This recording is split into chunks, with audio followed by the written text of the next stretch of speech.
quand même un grand jour pour nous et nous rendre fête. C'est l'épiphanie du Seigneur. L'épiphanie vient de mon grec qui veut dire tout simplement manifestation, révélation.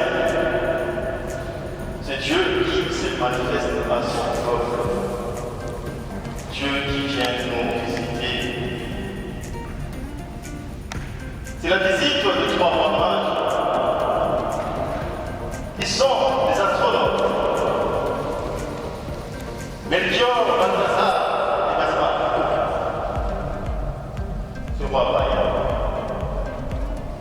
qui se sont mis à la suite d'une étoile. Et sachant pas ce qu'ils allaient trouver, mais ils se sont mis en route, en toute confiance.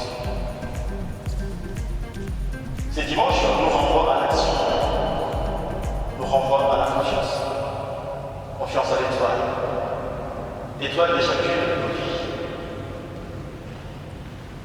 Est-ce que je suis prêt à faire confiance à cette étoile? Es-tu prêt à reconnaître cette étoile de ta vie? C'est la question que le Seigneur te pose aujourd'hui. Et pour développer le message de ce dimanche, j'ai 5 points à vous proposer. Le premier point, ce sont ces rois mages. J'ai donné les noms et l'histoire de l'Église a donné à ces rois. Melchior, Balthazar et Gaspard. Ils sont venus de trop loin. Ils ont suivi un signe. Et ces signes faisaient partie de leur langage quotidien par rapport à leur travail. Le Seigneur nous parle de travail de notre en fonction de ce que nous faisons dans le quotidien de notre vie. Il n'a pas pris une guitare pour annoncer un message au pavage parce qu'il n'était pas de musicien. Il n'a pas pris autre chose, une étoile, parce que ça pouvait parler à ces personnes-là. Toi, je ne sais pas ce que tu fais dans ta vie. Tu es enseignant. Le Seigneur veut te parler à travers ton métier d'enseignant, avec les enfants. C'est ce que tu fais dans le quotidien. Tu es médecin. Le Seigneur peut te parler à travers le malade que tu soignes, les personnes que tu rencontres. Tu es maman, papa d'une famille. Le Seigneur peut te rencontrer dans cette étoile de ta famille, auprès de ton mari, ton épouse, tes enfants.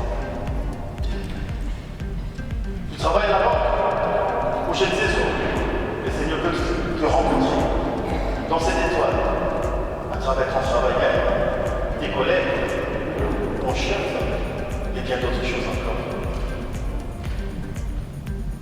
Tu es infirmier, vendeur, bien d'autres choses encore que tu fais dans ta vie. Le Seigneur te rencontrera en toutes ces personnes. Est-ce que tu as un cœur pour soigner les personnes qui viennent à ta rencontre? Ce sont des étoiles mises sur ta route. Est-ce que tu saisis la présence de Dieu? Les mages, eux, ont saisi ce message. Ils ont suivi l'étoile avec fidélité. Est-ce que toi, tu reconnais cette étoile qui s'est manifestée dans ta vie? Es-tu prêt à suivre cette étoile? Ils ont fait confiance. Et faisons confiance aussi à ce que le Seigneur nous révèle. C'est le premier message. Le deuxième message, c'est l'hommage rendu à Jésus par ces trois pages. La première des choses, ils sont venus adorer Jésus. Nous avons vu ce que nos amis nous ont présenté, l'adoration. La Bible dit que tout genou fléchisse, et que toute langue proclame Jésus-Christ le Seigneur. Es-tu prêt à adorer Jésus?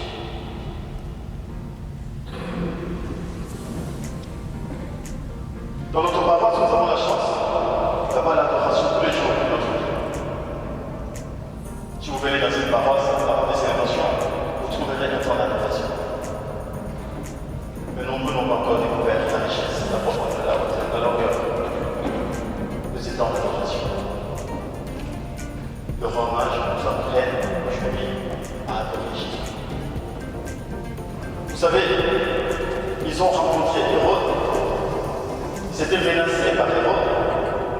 Hérode avait déjà des projets. Il a cru que son pouvoir était menacé. Et nous connaissons la suite. Il a fait tuer tous les petits-enfants qui avaient l'âge de Jésus. Parce que son pouvoir était menacé. Peut-être toi aussi tu es Hérode. Au lieu d'aller adorer Dieu, tu es marqué par ton orgueil. Tu veux protéger ton pouvoir, ton cercle restreint. Mais tu ne peux pas ouvrir ton cœur à cette nouveauté de Dieu. Pourtant Dieu vient à notre rencontre dans la nouveauté pour renouveler notre vie et nous montrer le chemin. Pourquoi fais-tu demeurer Hérode dans ta vie? Ne veux-tu pas devenir comme ce roi mage à adorer Dieu? Prends le temps de réfléchir et prends une décision aujourd'hui. Quitte cette identité de ce roi meurtrier. Il croit que Dieu peut se comparer à son pouvoir. Non. Notre Dieu ne se compare pas avec le pouvoir humain. Au contraire, il affronte ce pouvoir par la loi de son homme. Au-delà des tout, tu rencontreras des difficultés, des contradictions. Pour contrer cela, rien que la loi de l'amour, la croix. Et cette croix, cet amour qui sortira de ton cœur, va anéantir tes ennemis, ceux qui veulent ton mal. La violence n'engendre que la violence. La colère n'engendre que la colère. Mais l'amour construit un monde nouveau. L'amour fait tomber les ennemis de la croix. Deviens comme ce roi mage. Ne viens pas seulement à la célébration Sainte-Madeleine dès qu'il est 10h30, toi tu rentres. C'est très bien. Mais change un peu. Il y a un temps d'adoration. Ce que nous apprennent le roi mage. Prends 10 minutes avant la célébration. 15 minutes, si tu es fort 30. Car le Saint-Sacrement est exposé le dimanche à partir de 8h dans cette église. Trouve un petit temps avant la célébration eucharistique pour adorer Dieu. Deux hommages rendus à Jésus par le roi mage. Le premier lui donne l'or. L'or qui symbolise la royauté de Jésus. Es-tu prêt à accepter Jésus comme étant ton Seigneur et ton roi, le roi de ta vie? Une fois tu entres dans cette église, tu ne m'es pas convaincu qu'il est ton roi, ton Seigneur. Il y a des places dans ton être, dans ton cœur, dans ton corps, que tu ne verrais pas que Jésus règne comme roi. S'il est le roi de l'univers, il aimerait être aussi ton roi, le roi de ta vie. C'est ce que le roi mage nous apprenne. Prends le temps d'accepter Jésus comme étant ton roi, ton Seigneur, ton sauveur. Un deuxième offre à Jésus de l'encens. De l'encens pour l'adoration de ce Jésus. Je parlais déjà de l'adoration.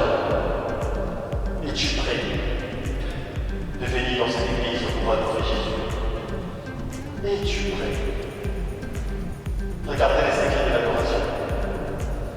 Le mage adore Jésus. Ils n'ont plus eu peur. Pourtant, ils étaient menacés. Ils sont partis. Allégés dans leur peur, leurs inquiétudes, leurs questionnements. Et au cours d'une adoration, Jésus est prêt à briser certaines choses de ta vie. Amen, amen. Amen, amen. Je ne sais pas si tu es accueilli comme cette parole. Adore ton Seigneur. Le troisième cadeau, c'est de la vie. En lien avec la mort de Jésus. Prends ces délices encore. Dans ta vie, tu auras des difficultés. Mais le Seigneur dit, c'est lui qui veut venir à ma suite. Je prenne sa croix et qu'il me suive. Pour toi, ce n'est pas la mort, mais toute le pouvoir de ta vie.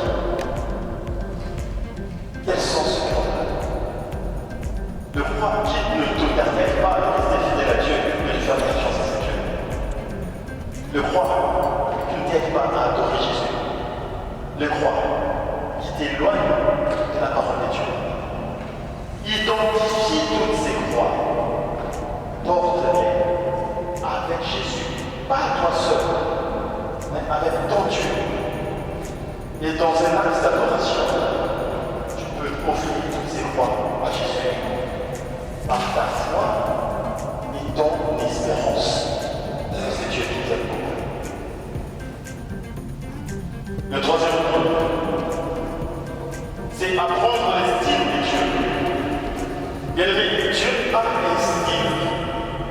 Chacun de nous a aussi son style de vie. Chacun aime des choses qui sont de son style. Raison pour laquelle on se critique souvent. Non, celui-là, il n'est pas de mon style. Même nous, le prêtre, nous sommes critiqués par les chrétiens. Ils nous disent non, ce prêtre-là n'est pas de notre style. On rencontre cela dans la société. Mais aujourd'hui, je ne parle pas du style humain. Parce que les styles humains nous éloignent, nous divisent, fait mal. Mais je parle du style de Dieu. Dieu a un style. Son style se fonde sur l'amour, pas autre chose. J'ai déjà parlé de l'amour, et je vous ai parlé de la suite. Il nous invite à ces styles-là. Un style plein d'amour, pardonnez sans cesse, priez pour les autres, supportez-le, continuez à faire votre ensemble. Parce que l'œuvre du diable, c'est la séparation. Quand nous voyons dans notre vie des séparations à temps et à contre-temps, c'est que le diable est à l'œuvre. Il prend les déçus de certaines vies. Moi, je n'aimerais pas qu'il prenne les déçus de ta vie, ni de ta famille, ni de cette paroisse, ni de notre monde. Que l'amour puisse régner parmi nous, car c'est le style de Dieu qui rassemble, qui unit, qui aide à marcher ensemble dans un esprit synodal. Et l'esprit synodal nous dit, nous marchons ensemble, mais chacun a sa place. Je ne prends pas la place de l'autre, je reste à ma place, mais nous marchons ensemble. Que je reconnais la place de l'un et la place de l'autre, nous marchons ensemble. Quatrième élément, Dieu nous appelle à la transformation. Es-tu prêt de rentrer chez toi, transformé? La barre est dans ton corps. L'Évangile dit, ils regagnèrent leur pays par un autre chemin, car ils étaient transformés, visités par l'ange. Quand tu te mets dans un acte d'adoration, Dieu est prêt à transformer ta vie. Dieu est prêt à faire des choses dans ta vie. Mais c'est seulement que toi, tu ne peux pas prendre le temps d'adorer Dieu. Tu ne peux pas prendre le temps de le prier à temps et à contre-temps. Comment peut-il transformer ta vie? Tu seras toujours accroché de mêmes choses. Et pourtant, Dieu voudrait qu'il y ait une nouveauté dans ta vie. Es-tu prêt à accueillir cette nouveauté de Dieu? Alors, laisse-le te transformer. Je termine par le dernier élément, et c'est le cinquième. Devenons des étoiles pour les autres. Amen, amen. Amen, amen. Alors tu dis à la personne qui est à ta gauche, à ta droite, deviens une étoile pour les autres. Dis à cette personne, deviens l'étoile pour les autres. Deviens une étoile pour les autres. Deviens une étoile. L'étoile n'est pas un signe de malheur. L'étoile est un signe de bonheur. Amen, amen. Il y a quelqu'un qui est assis à tes côtés, peut-être qui est triste. Alors Dieu demande à ce que tu deviennes une étoile pour cette personne pour la consoler, apporter une parole de consolation. Il y a quelqu'un que tu vas rencontrer qui n'a pas de travail, qui n'a pas d'amis. En devenant une étoile pour cette personne, Dieu t'appelle à devenir ami de cette personne. À proposer du travail si jamais tu connais des choses à proposer à cette personne. Deviens une étoile pour celui qui est malade. gère pas tout le problème au téléphone, va rendre visite à celui qui est malade. Donne-toi ta vie de rendre à cette personne. Et la vie, c'est l'homme. Et vous savez, pour nous les chrétiens, notre étoile, c'est Jésus. L'étoile du matin, l'étoile qui guide nos vies.